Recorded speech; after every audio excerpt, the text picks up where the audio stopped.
Bismillahirrahmanirrahim. Assalamualaikum warahmatullahi wabarakatuh.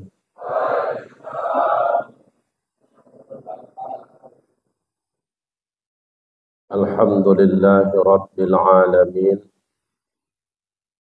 Wa bihi nasta'inu ala umuri dunya waddin. Ashhadu an la ilaha illallah wahdahu la syarika lah. Wa ashhadu anna Muhammadan abduhu wa rasuluh alladzi la nabiyya ba'dah. Allahumma salli ala sayyidina Muhammad wa ala alihi wa sahbihi ajma'in. Hadratul Muhtaramin yang sama kita takzim muliakan dan kita hormati, BKM Masjid Al-Ikhlas yang pada kesempatan subuh hari ini bersama kita Bapak Roha Bidin. Saya geter ini Mbah Yai kalau udah rupanya banyak saudara-saudara NU di sini. Alhamdulillah saya juga alumni IKPNU, pendidikan kader penggerak Nahdlatul Ulama angkatan 1. Juga yang saya takzim muliakan Ketua FK SMM yaitu Ustadz Salman. Juga yang saya takzim muliakan nasihat dan juga sahabat saya yaitu Ustadz Muhammad Hendro. Juga ada guru saya Sarambe, izin Ustadz, dan juga seluruh BKM yang berhadir pada subuh hari ini yang tidak bisa saya sebutkan satu persatu tanpa mengurangi rasa hormat, juga ibu-ibu yang ada di subuh hari ini. Awali kita pertemuan ini dengan bersyukur kepada Allah atas segala nikmat yang diberikan Allah kepada kita. Nikmat iman, nikmat sehat, ya nikmat kesempatan. Nikmat iman itu enggak terhingga. Allah ngasih iman itu ya acak. Maunya Allah. Enggak harus syaratnya kita. Kalau syarat yang dikasih iman itu orangnya harus garang. Ya tukul enggak dikasih iman. Kalau syarat yang dikasih iman itu harus orangnya itu cantik. Kalau yang elek nggak dikasih iman, ya kasihan. Dan yang dikasih iman juga bukan orang, kadang-kadang yang baik kan, dermawan, ngomongnya lembut, bagus sikapnya, nggak dikasih iman. Karena ada Pak, wong Cino nyumbang masjid, ya Pak ya, ya nggak dikasih iman. Ada orang mulutnya lancip kali, pelitnya setengah mampus. Asal kumpul-kumpul bawaannya bawa ngajak gelut. Kok dikasih iman? Ya Allah yang ngajak. Allah mau kasih. Tapi alhamdulillah kita yang model-model kayak gini, ya paham ya agama ini ya nggak paham kali. Sama Rasul yang enggak cinta-cinta kali, yang enggak kenal-kenal kali. Tapi masih Allah titipkan iman di dalam hati kita. Walaupun amalnya ya campur-campur, ya sholat campur-campur ngelamun, ya zikir campur-campur ngantuk, ya ngaji campur-campur suntuk. Tapi dengan adanya iman yang Allah kasih dalam diri kita, mudah-mudahan itu menjadi sebab ada hak masuk surga nanti di akhirat. Mudah-mudahan kita dikumpulkan bersama ikhwanina ladina sabaquna bil iman, yang rajin kumpul ikut acara FKSMM ini, mudah-mudahan jadi jalan dan jadi sebab nanti mudah kita berkumpul dalam surganya Allah. Amin ya rabbal alamin. Nikmat sehat. Allah ngasih sehat ya aja. Ada orang rajin olahraga ya sakit. Ada yang jaga makanan ya sakit. Waktu musim Covid, yang modeli keweden kali. Mana-mana maskeran. Bukan cuma mulut sama hidungnya ditutup masker, sak moto nih ketutup masker. Kalau jalan nabrak nggak karu-karuan, mati ngawal malahan. Ada orang yang terserah ya, suka hati aja. Yo anteng-anteng. Slow. Tapi rupanya Allah kasih sehat. Yo aja. Ada orang jaga apa nggak ngerokok yo watu. Ada yang rokokan yo nggak watu-watu. Ya Allah kasih nikmat sehat. Nah tugas kita nyukuri. Syukuri sehat. Ada satu lagi nikmat besar yang Allah kasih sama kita, nikmat kesempatan. Ini angel. Ada dulu Pak. Waktu sebelum bulan Ramadan, dari bulan Rajab doa ya Allah sampai dingkluk-dingkluk nggak karu-karuan. Allahumma barik lana fi Rajab wa Sa'ban wa balighna Ramadan, doa nggak karu-karuan sampai netes air mata. Sailer-ilernya pun netes doa. 3 hari mau puasa ninggal. Nggak masuk Ramadan. Ada sih nggak doa anteng ya dodo sawit, yo macam kerjaanan. Nggak doa. Umurnya panjang sak lebaran sampai. Allah yang ngasih kesempatan. Kita tinggal nyukuri kesempatan yang dikasih Allah ini. Mau dipakai kemana? Hari ini banyak orang yang punya cita-cita. Dari tahun yang lalu 1446 Hijriah doa.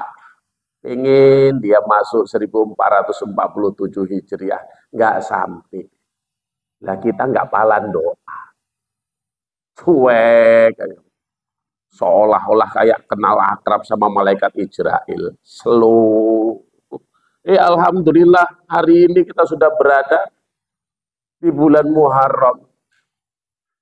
Sampai umur kita kemari, dikasih Allah kesempatan.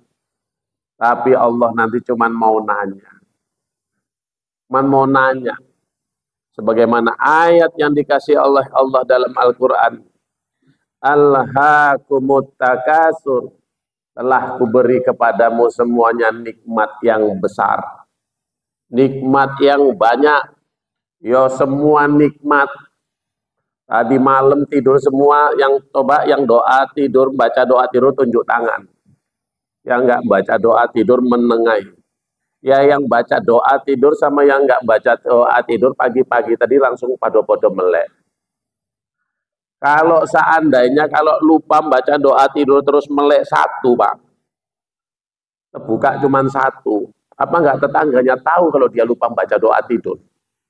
Tapi Allah kasih nikmat, yang baca doa mau tidur sama yang nggak baca doa meleknya sama. Malah yang nggak baca doa isu malah lebih jelalatan ketimbang yang baca doa. Allah cuma mau lihat dari kita itu. Ketika ku beri kepadamu nikmat-nikmat yang besar itu, apa kata Allah kelanjutan ayatnya? Fasolli li rabbika wanhar. Menunjukkan rasa syukurmu atas nikmat yang kuberikan pertama kali adalah sholat. Ya iso sing lain. Sholat pertama kata Allah kalau menunjukkan rasa syukurmu, dikasih sehat. Yo dikasih melek. Dikasih dengar anteng. Enak badan kita. Nunjukkan rasa syukur pertama kali itu wasoli. Sholat. Bapak Ibu yang dimuliakan Allah. Bersalawat kita kepada junjungan kita Nabi besar Muhammad sallallahu alaihi wasallam. Mudah-mudahan kita digolongkan sebagai umatnya yang mendapatkan syafaat di yaumil akhir kelak. Jemaah yang dimuliakan Allah, ada amalan kalau kita kerjakan dapat pahala. Seperti baca Quran. Itu kalau baca Quran satu huruf itu 10 hasanat. Jangan kau katakan alif lam mim itu harfun, melainkan alifun harfun, walamun harfun, wa mimun harfun, dan setiap satu hurufnya itu asara hasanat. 10 hasanat, 10 pahala. Yang baca Quran Yasinan, ibu itu kalau hari Jumat, Yasinan itu satu hurufnya 10 hasanat. Ngadir ke pengajian kayak gini, ya Allah, tadi diceritakan sama Ustaz Salman, hadisnya dibacakan Ustaz Salman, hadir ini ya Allah sampai pulangnya nanti dicatat. Makanya kalau orang mau ngaji yang tumben-tumbenan datang jangan ditengokin. Ini nggak pernah ikut, rupanya terbuka hatinya dapat hidayah, langsung 18 orang nengokin. Dia pun bingung kok kayak gini. Dia pura-pura cuek aja. Masalah dia mau ngambil kue 2 pun nggak apa-apa, biarkan aja. Ya enak-enakan. Karena dia dapat berkah, datangnya dia juga kita dapat berkah. Hadis yang paling rendah pernah saya baca, Bu. Orang yang hadir ke majelis ilmu, itu paling rendah, hadis yang paling rendah pernah saya baca. Itu seperti beribadah 1 hari 1 malam. 1 hari 1 malam, 24 jam ibadah. Pas di ujung, hadhihi jahannamul lati kuntum tu'adun islauhal yawma bima kuntum takfurun al-yawma nakhtimu ala afwahihim wa tukallimuna aydihim. Bukan cuman Yasinnya yang jatuh, ences-encesnya jatuh. Nggak sanggup kita mau ibadahan, zikir diwirid. Mana lebih senang hati kita kalau yang bawa zikir pendek apa bawa zikir panjang? Pendek, karena kita nggak tahan mau panjang-panjang. Bahwa la ilaha illallah, la ilaha illallah. Kita ngini bukan supaya kita cuma ngitung wis pironya wawa iku kok suwe kali gak siap-siap. La ilaha illallah. Aku memang gak seneng kalau wawa ini bawa. Aku lebih seneng wadarso kok oke la ilaha illallah. Mampus lah kayak gini ada jam piro balik kayak malah ngamuk, Pak. Gak tahan kita. Gak tahan kita ibadah, gak tahan. Karena memang udah kayak gitu. Nah, ada ibadah, amalan kalau kita kerjakan diampunkan dosa. Seperti istighfar. Istighfar itu yang istighfar mau sampai dingkluk nangis-nangis itu nggak ada pikirannya itu dapat pahala. Dia cuma pengen dosanya dihapus. Kayak Ustaz Endro tadi pembukaan. Astaghfirullah rabbal baraya. Astaghfirullah minal khataya. Yang dia harapkan cuman ampunan Allah. Gak ada dia kepingin cerita pahala di situ. Walaupun dapat pahala. Tapi ada satu amalan. Kalau kita kerjakan, pahalanya dapat, dosanya diampunkan Allah, sekaligus dapat bonus. Nah, bonusnya ini yang sedap. Apa nama amalannya? Man hafazo. Siapa yang mampu menjaga. Hafazo itu hafiz. Hafiz itu penjaga. Siapa yang mampu menjaga ala sholati, atas sembahyang 5 waktu.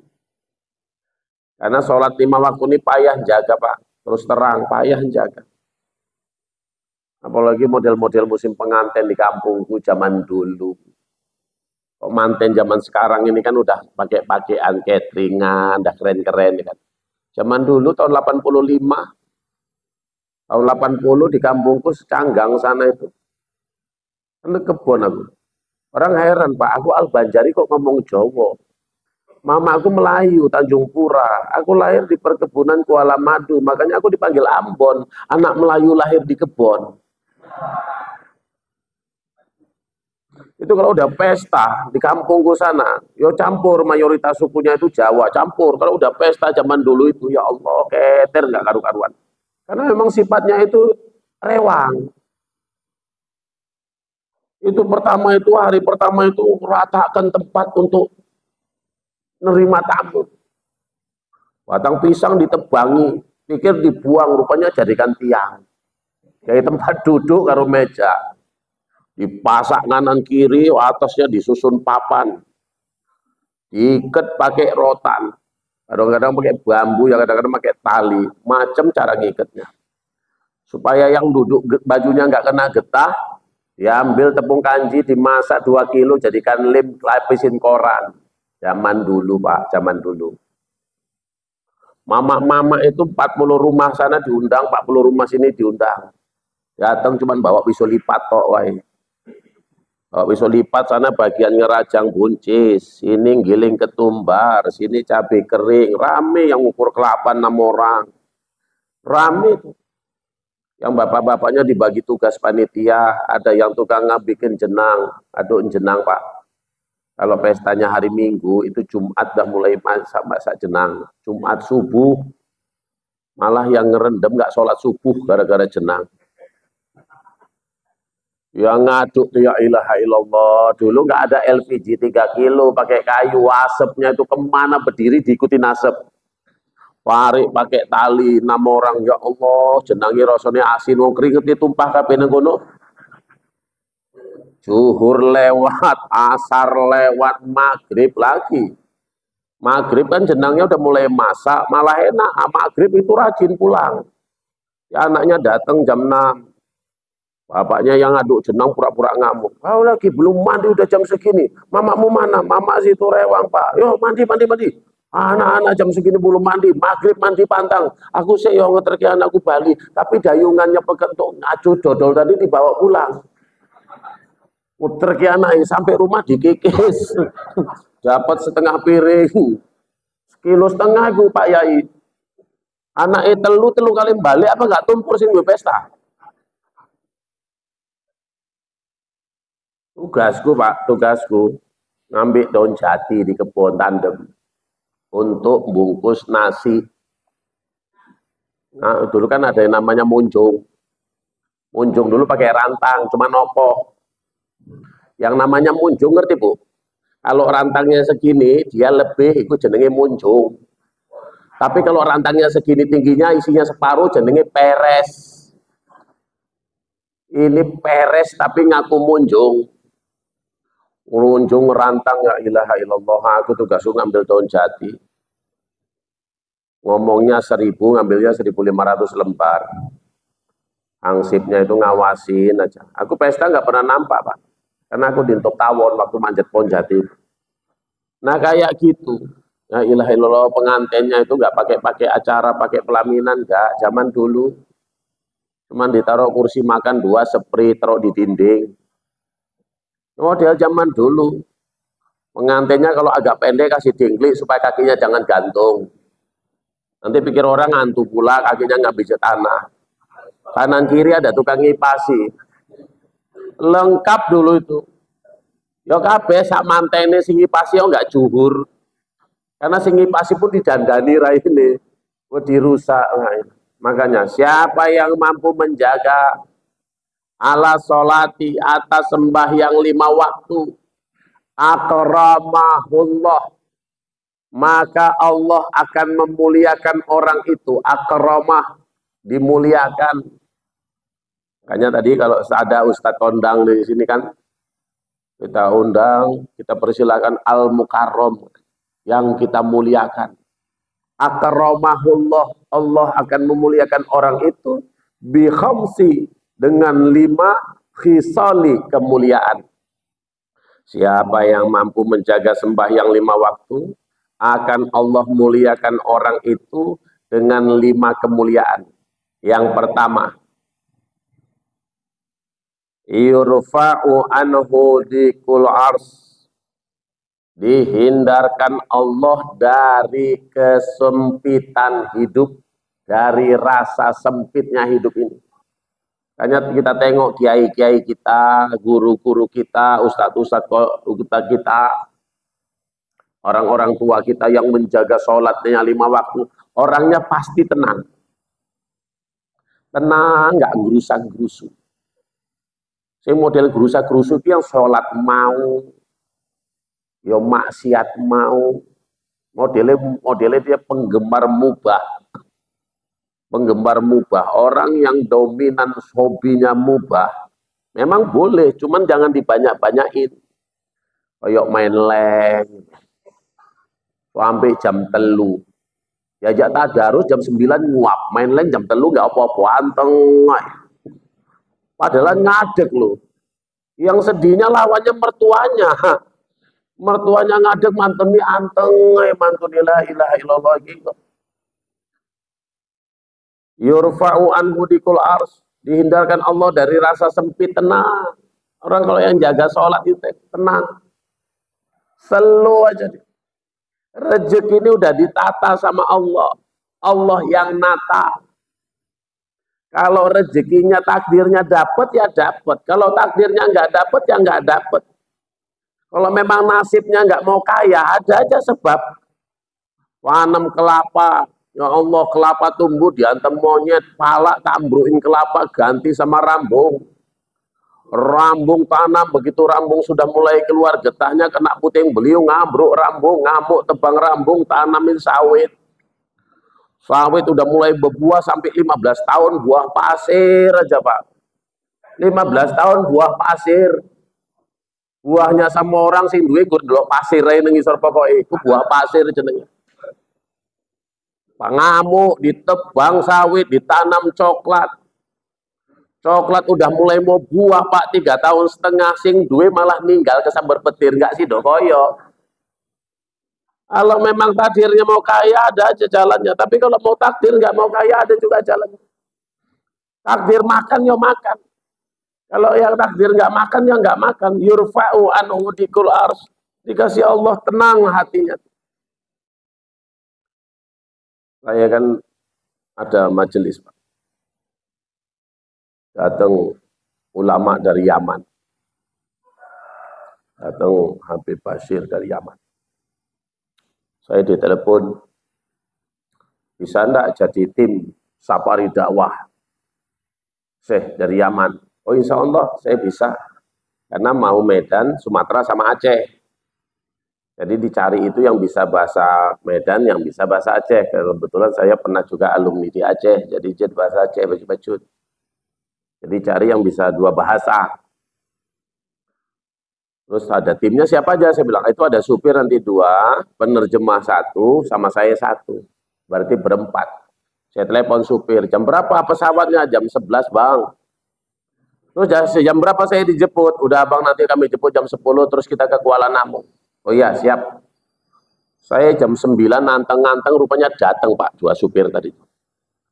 Ayo Bang, kita sekarang berangkat. Gue ngomong jam 10, ini masih jam 9. Iya Bang, kok bisa kita yang nunggu di sana. Cepet-cepet aku mandi Bu. Mandi cepet-cepet. Ya Allah, karena buru-buru langsung naik mobil, diberangkat sampai Amplas tak raba. Rupanya dompetku ketinggalan. Ketua rombongan nggak bawa dompet. Pak cariin, tak bongkar-bongkar, seleting-seleting, kini eneng lah 250.000. Alhamdulillah 4 orang 250.000 di Medan untuk makan lepas. Sampai Bandara Kuala Namu ditulis di situ. Pesawat yang dari Jakarta delay 2 jam, jam 2 siang maksudnya daratnya. Dari jam 11 ke jam 2 siang. Tengok-tengokan lah kami 4 orang. Yang 2 ngomong kayak gini, udah setengah 12, nggak makan kita Bang, katanya. Kita ngomong kalau ya makan lah, kalau nggak makan ninggal pula gue nanti. Kita bilang makan, yuk. Aku mikir Pak, 250.000 makan di bandara 4 orang mana cukup? Harus keluar bandara ini kalau mau makan. Yuk kita istirahat di luar, cari masjid, makan, terus nanti sholat zuhur, baru balik lagi kemari. Waktu pas lagi jalan mau nyari masjid, saya sibuk teleponan sama yang di Jakarta, tim Jakarta. Gimana ini Ustaz? Sampai jam berapa sebenarnya pesawatnya? Lagi enak teleponan, supirnya nanya, Bang makan di mana? Cari aja rumah makan karepmu. Yang kelas-kelas sedikit lah ya. Ya mainkan terus, tak bilang. Rupanya dibelokkannya Pak rumah makan Pak. Yang makannya dihidang. Aku ngelakkan bandara, ngelakkan kolap, kecemplung jurang. Makanannya dihidang. Ya Allah, ada ikan senangin. Ada di situ apa? Ada udang. Sama dia habis itu ada ini macam. Aku doa, ya Allah, mudah-mudahan orang mata orang ini nggak nampak sama ikan senangin sama yang mahal-mahal. Terus yang satu ngalah ngambil ikan senangin, nyebrang piring Pak, saking panjangnya itu nyebrang piring. Ini enak ini Bang, dalam hati gue enak lah orang aku yang bayar, kau tinggal makan aja enak. Diambil sama dia. Yang satu lagi Pak, ngambil udang tauco sama cumi. Gak cukup satu.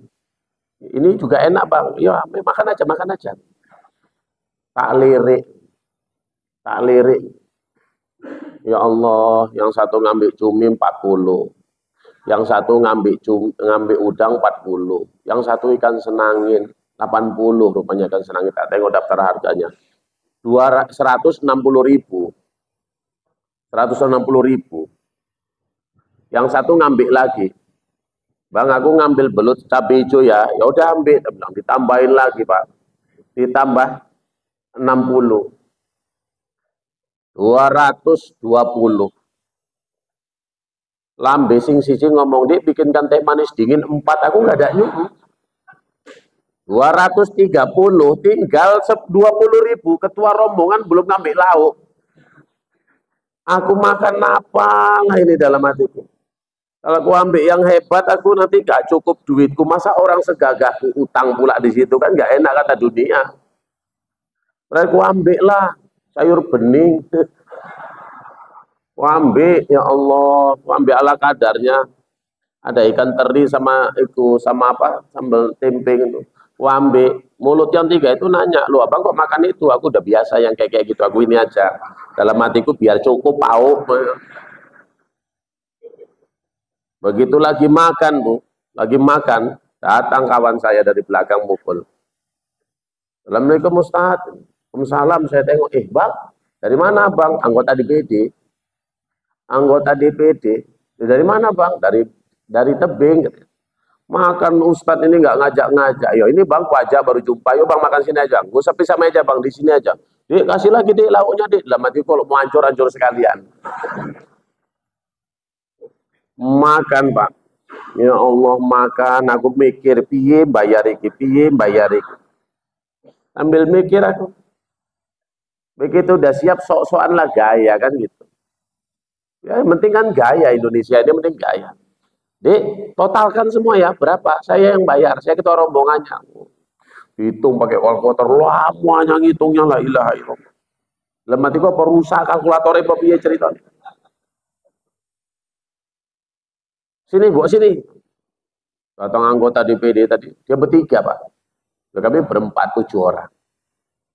Janganlah Ustaz, masa Ustaz yang bayar? Enggak lah Bang, kan aku duluan sampai. Kata Bang nggak pernah ngajak makan, hari ini aku yang ngajak, biar aku yang bayar. Enggak Ustaz, kalau Ustaz yang bayar, kualat aku. Dalam hatiku siapa mau bayar, duitku pun nggak ada. Diambil sama dia, dibayar Pak. Begitu dibayar sama anggota DPD tadi, hampir nangis aku Pak. Hampir nangis aku. Kalau tahulah bakal dibayarin orang. Ikan senangin tadi aku yang ngambil duluan loh. Aku kepinginnya nggak karu-karuan sama itu. Itulah rezeki, takdir. Kalau memang nasibnya makan, ya makan. Kalau nasibnya nggak mau makan kepala rombongan, mangan ikan teri kan hancur. Orang yang menjaga sembahyang 5 waktu yurfa'u anhu dikul ars. Yang pertama, Allah hindarkan dari rasa sempit hidup. Tenang hatinya. Tenang. Nengok tetangga beli TV nggak panas. Nggak tetangga beli kulkas kok panas. Kenapa wak meriang? Nggak apa-apa. Tetangga beli kulkas kok iso ya, kok iso ya. Ya terserah dia mau beli kulkas. Ya kita kan nggak tahu duit dia. Tetangga beli kulkas kok awak yang ange. Entah pun dia beli kulkas pening juga karena anaknya pengen. Terakhir dia janji mekar. Janji mekar. Terakhir masuk rumah sakitnya bareng, yang beli kulkas masuk rumah sakit, yang ange masuk rumah sakit juga. Nah, yang beli kulkas yang mikirin mekar. Bayari piye, tertunda makin mekar, makanya namanya mekar. Kalau nggak bayar makin mekar. Tangganya beli TV naik tensi, tetangganya beli kereta baru masuk rumah sakit Bina Kasih. Di rumah sakit Bina Kasih dengar tetangganya ganti mobil, ninggal nggak ketahuan, kan hancur kan. Yurfa'u anhu dikul ars, dihindarkan dari rasa sempit hidup. Nggak usah ange, nggak ange dia lihat orang, nggak ange. Nggak banding-bandingkan, enaklah kau, enaklah kau, enaklah kau. Belum tentu orang itu lebih enak dari kita. Allah kasih keadaan kita saat ini, inilah setelannya, Pak. Yang menciptakan Allah itu kan kita. Yang menciptakan kita kan Allah. Allah nyiptakan kita, underdealnya Allah yang paham, kekuatannya Allah yang tahu, CC-nya berapa masing-masing orang kan Allah yang tahu. Ya Allah yang ngasih standarnya rezeki ini piro wis ditentuke.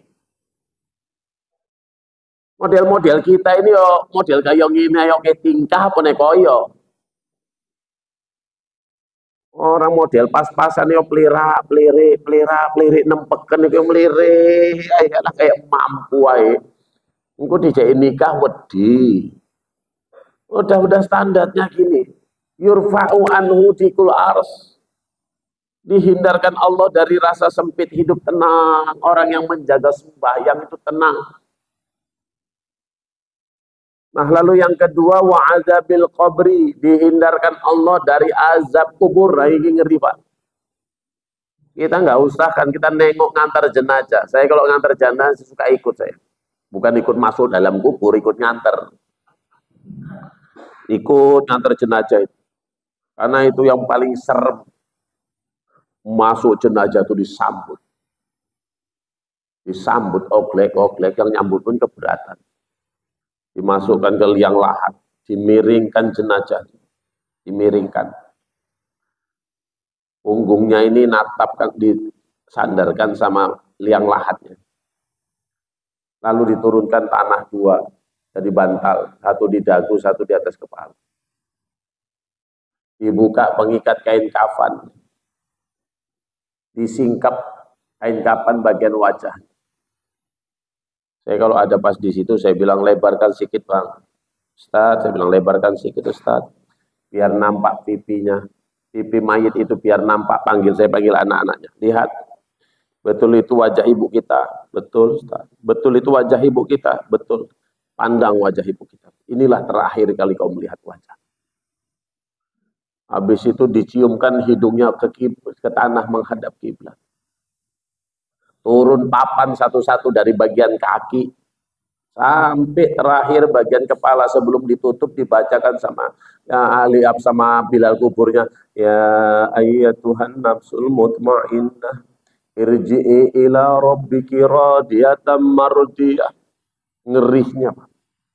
Baru ditutup papan yang terakhir. Gelap kayak mana? Kurang puas yang antar jenazah, tanah diturunkan. Padat, nggak ada celah cahaya dan nggak ada celah udara.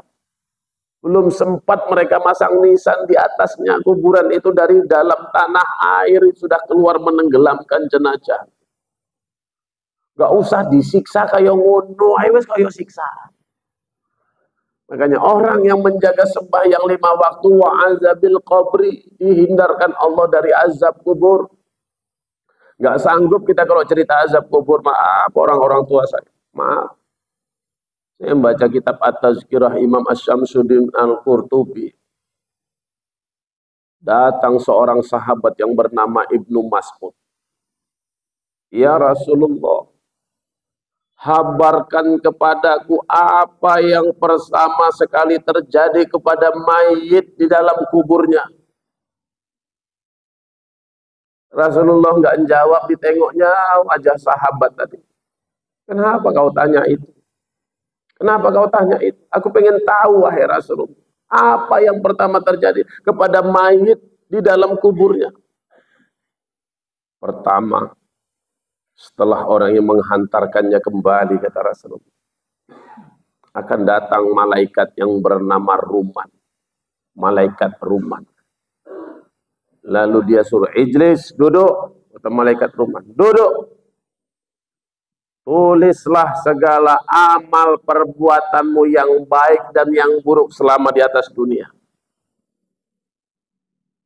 Aku tidak punya kertas, kata mayit. Aku tidak punya pena, aku nggak punya tinta. Jadikanlah kain kafanmu sebagai kertasnya, jadikan jarimu sebagai penanya, dan air ludahmu jadikanlah sebagai tintanya. Ditulis. Seandainya lah, waktu hidup sholat orang, ngaji enggak, mau nulis apa? Nunggu kebaikan. Mau nulis apa? Suruh tulis semuanya. Aku ada juga jahat ya malaikat. Tanggal segini, minggu segini, bulan segini, tahun segini. Tapi aku juga ngaji tanggal segini, tanggal 13 itu aku ngaji di FKSMM. Walaupun aku yang nggak paham, apa sih disampaikan, aku nggak paham, tapi aku ngaji. Suruh tulis. Begitu siap dilipat sama malaikat Ruman, dikalungkan. Itulah yang dalam surat Al-Isra diceritakan, telah kami tetapkan, telah kami kalungkan, kata Allah, catatan yang telah kau lakukan di atas dunia. Lalu malaikat pulang, malaikat Ruman pergi. Datang dua malaikat penyoal, namanya Mungkar wa Nakir. Disitulah kita berhadapan dengan segala. Orang yang menjaga sembahyang 5 waktu, kata Rasulullah, wa'adzabil qabri, dihindarkan dari azab kubur. Mudah-mudahan doa-doa orang tua kita dulu, raudatan min riyadil jannah, kita dapatlah mendasakan raudatan min riyadil jannah dalam kubur kita. Udah di atas dunia yo koyong ini model urip kita, dalam kubur dapat keindahan insyaallah. Mudah-mudahan Allah lapangkanlah kubur-kubur orang tua kita yang sudah meninggal dunia, dan kita juga nanti dilapangkan Allah kubur kita. Lalu yang ketiga, kata Rasulullah, wa yu'tihillahu kitabahu biyaminih. Orang yang menjaga sembahyang 5 waktu dia jaga betul, nanti akan diberikan kitab catatan amalnya biyaminih, dari sebelah kanan. Ini ada pantangan yang harus dijaga. Ada pantangan. Pantangannya apa? Jangan bercakap yang enggak penting bermanfaat. Jangan terlalu banyak bercakap yang enggak bermanfaat. Kadang-kadang kombur, Pak. Kami kan orang Melayu, maaf lah. Kalau udah ngomong di warung itulah cerita itu nggak mau kalah. Walaupun nokoh, yang penting nggak mau kalah. Ada menantu sama mertua bikin jala ikan. Menantu zaman dulu nggak berani nengok muka mertua, nggak kayak menantu saya ini main lengpun ya wani, main trup ya wani. Menantu dulu itu kalau ngomong, mertuanya ngomong dia nunduk. Misalnya namanya Ahmad, Mat, ya. Besok pagi kita jala ya Mat, ya. Jam berapa ya? Pokoknya habis sholat subuh ya. Jam 7 aja lah kok enggak. Ya, jam 7 ya. Besok pagi ya selalu lamat. Kata mertuanya jam 7, Pak. Rupanya jam setengah 7 udah diajak. Ayo lamat sekarang aja, Pak, nanti panas kalau siang kali. Yo amat belum sempat sarapan, Pak. Belum sempat sarapan. Mikir ya lo, mampus lah ini lapar kali kayak gini, cemana nanti menjalaikan masuk angin laku. Sambil jalan disinggahinya warung, mau beli kue. Rupanya kuenya entek tinggal lemet siji.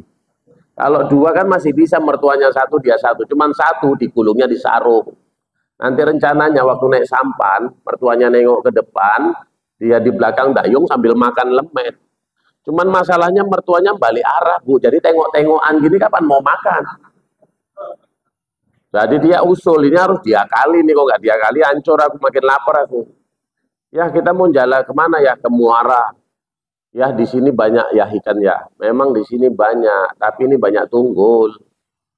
Lagian di sini angker kata ayahnya. Gak apa-apa lah ya, nanti kalau jalannya sangkut, aku yang nyelam. Niatnya si Ahmad, nanti pas nyelam mau dimakannya lemet itu. Ditebar jalan, ditarik ya memang sangkut, orang memang banyak tunggul. Akan sangkut Mat. Dah ya nggak apa-apa ya, biar aku aja yang nyelam. Nyelam terjun si Ahmad, baru dia terjun naik kulit lemet. Mertua pun kok ada kulit lemet. Kalau yang naik selop kan masih cocok, mungkin selopnya si Ahmad lah, kulit lemetnya siapa? Dimakan dalam air. Pas lagi makan, baru separuh dimakan, napas habis. Ya harus munggah. Begitu keluar di atas air gini loh, Mat, dong kok makan lemet? Iya ya katanya. Di bawah ya rupanya kota Bunian ya. Ada warung ya di bawah. Inilah lemet dari warung itu. Mertua ini toko karo dene. Kata mertuanya naik kau, naik. Udah mati sama mampus lah ini mertuaku pula yang mau terjun. Naik kau naik. Biar ayah yang turun. Mertuanya penasaran macam mana cakap siapa, katanya ada warung. Terjun mertuanya, Pak. Saking semangatnya menengok warung dalam sungai tadi, kekencangan kena tunggul kepalanya. Berdarah, naik ke atas, nampak darah di sini, nanya si Ahmad, loh ya kok berdarah ya? Kepala ya, gara-gara kau ngambil di warung nggak bayar, ayah ditokok sama orang yang punya warung. Ini kampung kami sama Pak Jalal sama Tanjung Pura ini. Berlebih kali kalau cakap. Ini yang model kitab pun payah nanti di akhirat dikasih Allah. Orang yang menjaga sembahyang 5 waktu, jaga pantang jangan bercakap yang nggak bermanfaat terlalu banyak. Yurfayutihilahu kitabahu biyamini. Nanti dikasih Allah catatan amalnya tuh dari sebelah kanan, dimuliakan maksudnya Pak. Benda yang murah, tapi dikasih pakai tangan kanan, itu naik harganya, marwahnya. Mama kita, Mak, ini Mak tadi aku lewat pajak, Mak, nengok duku, kok inget Mama, ini Mamaku kasih duku. Senyum mamanya. Besoknya dibelikan jilbab yang mahal, tapi tangan kiri. Ini Mak jilbab, Mak, 700.000, ini Mak satu Medan Krio sama satu Mencirim, ini gak ada yang make, ini Mak. Cuman Mama yang make, ini mahal, ini Mak, pakai Mak. 700.000, netes air mata orang tua kita, apa dalam hatinya, gara-gara 700.000 kau kasih aku pakai tangan kiri.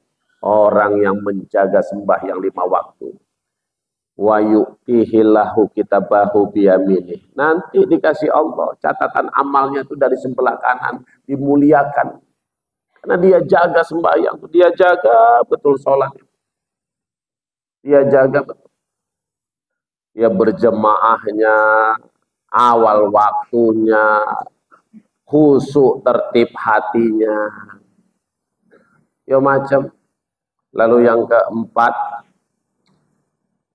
orang yang menjaga sholat 5 waktu, wa yamuru ala siratil kalbarki, nanti berjalan di atas sirat bagaikan kilat, kalbarki bagaikan kilat cepatnya. Dalam kitab At-Tazkirah, mohon maaf saya dituliskan dalam kitab At-Tazkirah, lamanya perjalanan Siratul Mustaqim itu 3.000 tahun. Nyebrang Siratul Mustaqim kok 3.000 tahun, Pak. Bayangin kita macam mana lah sulit dan lamanya itu. Sampai-sampai orang tua kita dulu ceritakan, Siratul Mustaqim itu bagaikan rambut dibelah 7. Gak mungkin rasanya. Bukan rambut dibelah 7 secara zahir, betul rambut dibelah 7. Kesulitan nyebrangnya itu kayak gitulah payahnya. Payahnya. Tapi orang yang menjaga sembahyang 5 waktu dicepatkan oleh Allah. Macam mana Allah mencepatkannya? Ya mudah Allah nyepatkan. Kan diambil kias. Dari kisah Isra Mi'raj kita ambil kias. Waktu Rasulullah mau Isra Mi'raj, Allah tunjukkan kekuasaannya. Dikirim makhluk namanya buraq. Berapa kencang buraq? Jalan jadi Masjidil Aqsa ke Masjidil Haram ke Masjidil Aqsa. Hanya sekian detik sampai naik lagi ke langit pertama, langit kedua, sampai ketujuh sampai. Kayak mana kencangnya, Pak? Apalagi Allah langsung yang ngasih. Ada satu cerita. Dia makomnya itu di ini, Pak. Di Marendal Ujung. Di Marendal itu ada namanya BSD, Bumi Serdang Damai, ya, perumahan. Di dalam itu ada makom. Masuk ke komplek itu nampak Alfamart, ya. Masuk kanan, nanti jumpa masjid, masuk samping masjid ke atas, nanti ada di situ ujung mentok, sebelah kirinya itu ada tangga, naik ke atas. Di atas itu ada namanya makam Syekh Terbang. Syekh Terbang. Syekh Terbang ini salah satu kisah dari tanah Delhi. Tapi makamnya di situ. Dia itu orangnya, Pak, belajar nggak pinter katanya. Dalam cerita itu belajar nggak alim. Tapi nggak alimnya orang dulu ya paham kitab. Cuman tandingannya lebih alim-alim, jadi dia nampak nggak alim. Jadi dia ngabdi sama gurunya, berkhidmat sama guru. Guru mau makan disiapin, guru mau mandi disiapin, guru mau minum disiapin, semuanya disiapin. Datang ada orang, datang sama gurunya, kalau ada anak perempuannya itu sakit, sama gurunya didoakan kepada Allah, sembuh anak perempuannya tadi. Rupanya dia benajar, siapa yang mendoakan anakku sampai sembuh kepada Allah, mohon kepada Allah sembuh, maka akan aku bawa naik haji. Datang orang kaya tadi, Tuan Guru, kami nazar, kami pengen bawa Tuan Guru berangkat haji. Alhamdulillah, nazar yang bagus. Tuan Guru bisa siap-siap nanti beberapa minggu ke depan, karena kita akan langsung berangkat musim haji berapa bulan lagi. Gurunya ini diem aja. Datang muridnya si Terbang ini tadi. Aku nggak ikut. Lah aku aja diongkosin orang, macam mana lagi bawa gue? Aku ikut, nanti di sana mandi macam mana? Ya ini yang aku pikirkan sekarang, aku pikirkan mandi guru macam mana? Makan guru macam mana? Pakaian guru siapa yang nyiapin? Inilah lagi aku pikirkan, masalahnya aku dibayarin orang, macam mana mau ngangkat majakmu? Kalau gitu wahai guru, doakan kepada Allah, aku ingin berkhidmat kepadamu di tanah suci. Kata gurunya, berangkatlah kau dengan caramu. Masuk gurunya ke kapal, pas mau masuk ke kamar, gurunya sendalnya diambil sama si Terbang. Dipegang sendalnya. Berlayar kapal ini. Dia ngomong, ya Allah, aku mau ngantarkan sendalku kepada guruku. Gurunya naik kapal laut, dia terbang, Pak. Makanya namanya Syekh Terbang. Makamnya di Marendal. Kemana kecepatan? Orang yang menjaga sembahyang 5 waktu, Allah yang ngasih cepat di atas Siratul Mustaqim bagaikan kilat. Nyebrang 3000 tahun itu nggak terasa. Menjaga sholat 5 waktu. Tapi syaratnya ada. Ada pantangannya apa? Bersayang-sayanganlah dengan adil dan ikhlas. Ini yang paling payah. Bersayang-sayangan dengan adil dan ikhlas, Bu, payah. Kita ini kan milih-milih. Bersayang-sayangan dengan adil, payah. Kita kalau hari raya aja lah. Datang wawak kita yang seneng sama yang nggak seneng, gaya nyambutnya beda. Oh, datang wawak kita sing koyo, waduh, suara motor pintu nih. Oh, Pak Ade datang, anak-anak, cepat kumpul-kumpul, Pak Ade datang, disambut sampai pinggangnya mau patah, cium tangan, sehat Pak Ade, ditarik Pak Ade, ya Allah. Langsung keluar ke kue pakai toples. Kue tadi pun dari tersusun rapi pakai toples, digosok lagi pakai daster, tambah kilat kue. Minggu depan datang paliknya. Datang paliknya toko payah bakung. Modelnya susah, numpak liring anaknya oke. Nyewa angkot anaknya 13. Nah sing susah itu anaknya oke kadang-kadang. Begitu datang suara ini kan suara angkot kan angel lain kan Pak. Suara pintunya jepreng ngono iku. Ditengok Jintip astagfirullahaladzim kok datang pula balik ini. Assalamualaikum, assalamualaikum. Mau nggak dibuka pintu ya udah nampak. Waalaikumsalam. Siapa? Pura-pura nanya pula lagi dia. Aku Nur palikmu, palik.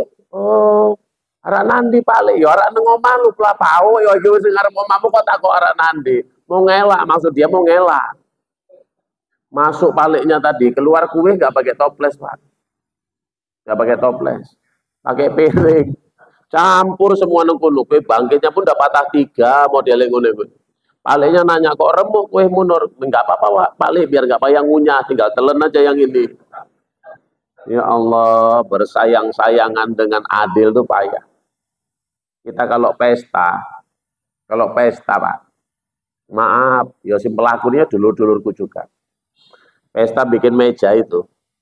Yang duduk di meja bulat kita bikin pesta itu kawan kita yang hebat-hebat apa pemilik kita yang susah-susah? Kawan kita yang hebat-hebat duduk situ, pemilik kita sing susah-susah di bawah pohon waru nang buri oma mere kursi ting mangane pun seruput rang-rang nang dhuwur la ilaha illallah. Padahal yang susah-susah ini kalau datang ke rumah kita ada kemalangan lebih rajin ketimbang dulur sing koyo. Sing susah begitu ninggal nangis bungok-bungok la ilaha illallah. Pak De, kok iso ninggal? Pak De, ya iso lah, memang iso ninggal. Nanti nggak ninggal-ninggal bingung. Kok iso ninggal Pak De, kok iso ninggal? La ilaha illallah. Iki jam piro kok ada kebumek ke? Engko ayo boleh kita habis zuhur ayo. Yo semua ke dapur langsung disiapin semuanya. Sing susah-susah iku ya Allah. Bantuin. Sing koyo teko jam 9:30 nggo tas ngene mlaku nih. Jam berapa dikubur? Habis zuhur, oh habis zuhur, wah aku nggak bisa, mau ada arisan, mungkin sing koyo iku mau. Tapi begitu acara, sing koyo dikai enak, sing susah malah, ya Allah miring kursi ini, sikile papa tinggal telu pula iku miring, ini jauh.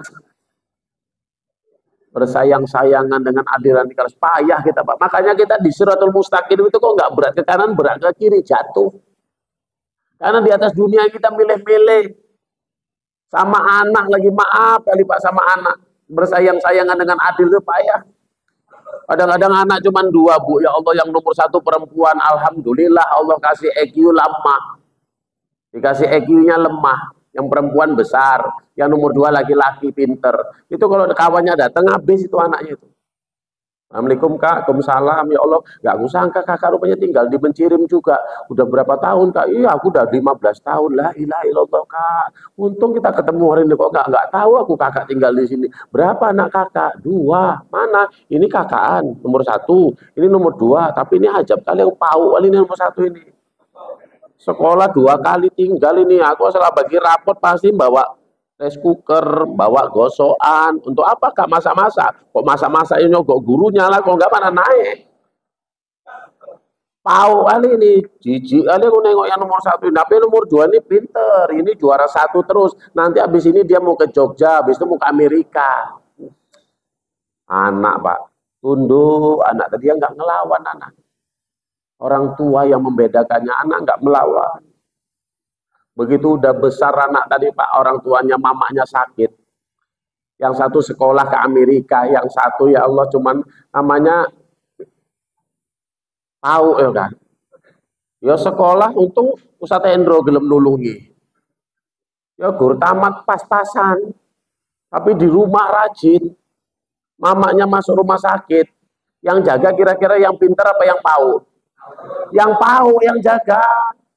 Yang pinter sibuk sekolah, yang PAUD, yang nyuapin mamanya, gantikan pempes mamanya, netes air mata mamanya, la ilaha illallah. 22 tahun kau ku PAUD, karena hari ini kau yang rupanya menyebokin aku, gantikan pempesku, nyuapin aku.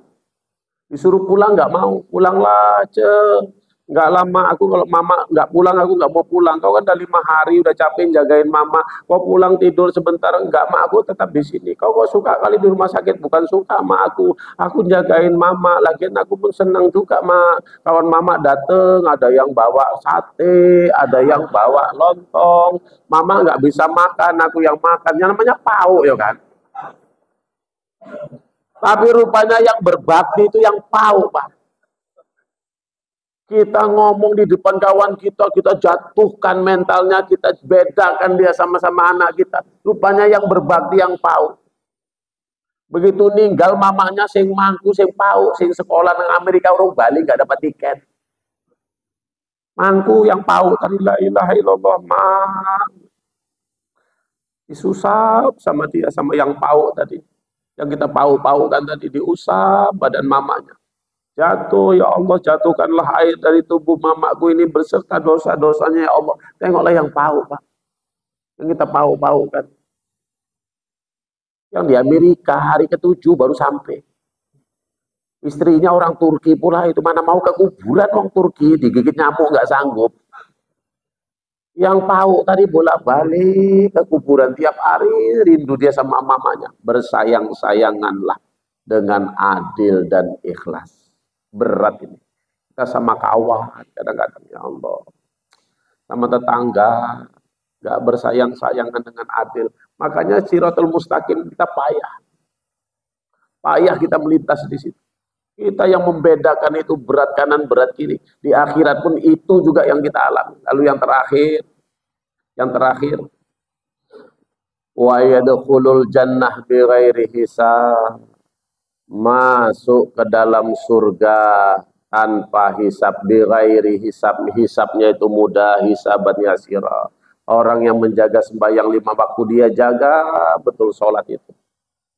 Mudah-mudahan menjadi pemudah dia untuk nanti di yaumil hisab. Karena kalau sudah sholat ditanya aman, yang lain itu ngikutan aman. Kalau yang udah sholat ditanya bermasalah, yang lain itu bermasalah. Makanya saya hari ini, Ustadz Hendro minta cerita masalah sholat jamak dan qasar. Jamak dan qasar itu kan mudah. Ada Ustadz di sini, ada Ustadz Salman, ada Ustadz Rambi. Jamak dan qasar itu kan hanya masalah kalau pergi, masalah awal gak pernah lungo-lungo. Kalau pergi ya jamak ya loro, enggak jamak takdim, jamak takhir. Yang bisa disama jamak cuma 4 sholat. Ya sholat zuhur sama asar, ya maghrib sama isya. Jangan pandai-pandaian isya sama subuh ku jamak semalam waktu. Karena aku ya nonton bola nggak ketiduran, takut subuhnya nggak sempet, ku jamak sama subuh. Itu jenengi wong pinter. Nah habis itu ya sebabnya itu perjalanan. Perjalanan 86 kilometer. Atau 82 marhalah. Tapi dia keutamaan. Orang yang susah dulu, orang yang dalam perjalanannya susah boleh jamak, boleh mengkasar, boleh. Loh, itu kan zaman dulu zamannya susah. Terus zamannya sudah lapang, ketika di zaman Utsman bin Affan sudah enak masa itu. Tetap berkata, di zaman enak pun, ya kayak kita kan ada fasilitas, Pak, ada bus, ya enggak numpak kuda, ya enggak ngono. Ada bus, ada pesawat, ya tetap. Kenapa? Jamak dan qasar itu dihitung sedekah. Allah bersedekah sama kita untuk memudahkan. Nah, kalau cita-cita perjalanannya itu melebihi dari yang total itu tadi kilometernya, boleh. Keluar dari kecamatan ini misalnya kita mau ke Loksmawi. Mau ke Loksmawi itu jam 11, setengah 12, kan belum masuk zuhur. Terus kita jalan, begitu sampai aja kita di Binjai, rupanya udah masuk zuhur. Ya udah di Binjai itu udah bisa kita jamak dan qasar. Walaupun belum menempuh 80 km. Kenapa? Tujuannya mau sampai ke 80 km lebih. Tujuannya mau ditempuh itu tadi.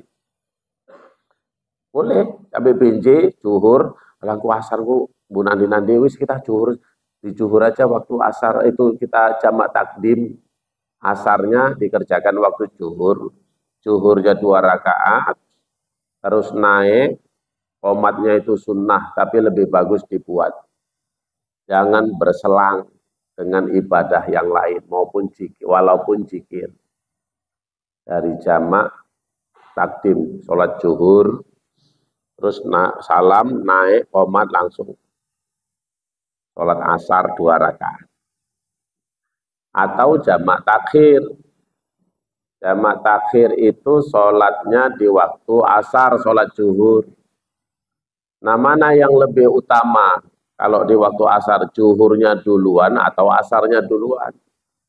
Menghormati si pemilik waktu, bagus. Asarnya kita duluan, 2 rakaat, langsung begitu salam naik, baru zuhurnya 2 rakaat.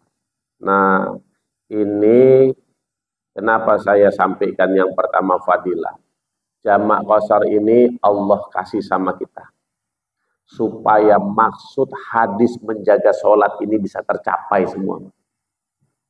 Kita supaya bisa mendapatkan fasilitas kemuliaan yang Allah kasih dari menjaga sembahyang ini. Sampai-sampai ketika kau jalan pun kau dimudahkan. Bahkan ada jamak tamam namanya. Jamak tamam ini jamak tapi sempurna. Tapi dia nggak boleh dikosor. Dia nggak kemana-mana di sini. Contoh, seorang bidan beranak. Mau masuk maghrib, jam 6:15 datang orang udah buka 7. Sama bidan ini ditulungin. Siapnya lewat isya. Kalau ditinggal, ninggal. Nah dia dijamak. Dikerjakannya nanti jamak tamam tapi sempurna, tidak dikosor karena dia tidak menjadi musafir.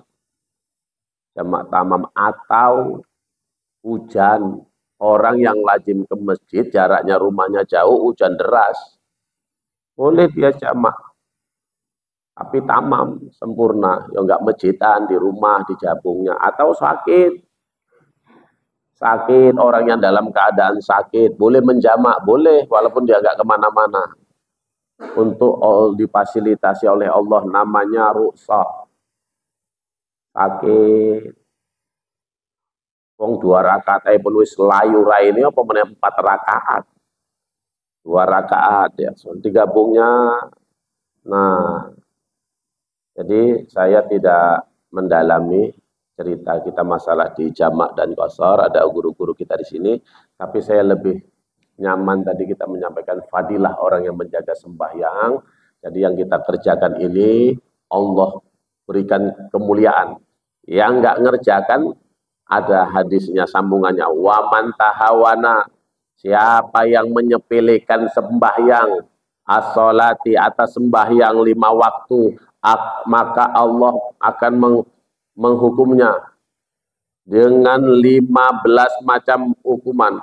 Waman tahawana ala sholati aqabahullah, siapa yang menyepelekan sembahyang 5 waktu akan Allah siksa, Allah hukum, aqabahullah hamsa wa asara, dengan 15 macam hukuman. Khamsun fid dunya, wasalasun indal maut, wasalasun fi qabrihi, wasalasun ketika keluar dari kubur.